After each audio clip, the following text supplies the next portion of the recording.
El manifest dels drets digitals de la infància i adolescència de Catalunya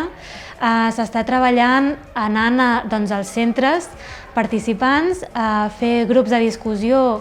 i de debat sobre els drets digitals. Aleshores els preguntem als propis infants i adolescents quins creuen que són aquests drets que s'han de protegir en el cas de Catalunya, no?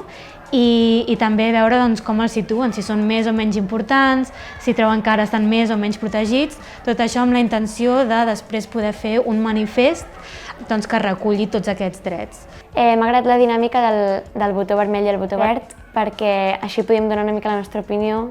i penso que ha sigut molt interessant, he après coses noves i cada vegada quan t'ho expliquen penses que és més important adonar-te'n de què estàs fent, quan entres a una web, donar les teves dades que estàs fent, de veritat et serveix, ho estàs fent amb una bona raó, és segura aquesta pàgina web? Per mi el dret digital més important és el de l'edat. Accedir a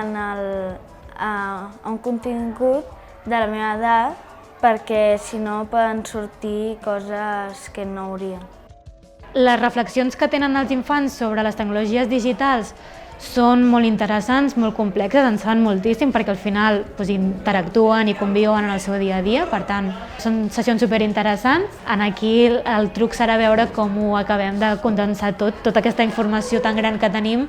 condensar-la en un document com més específic i que realment pugui donar veu a totes les queixes, opinions,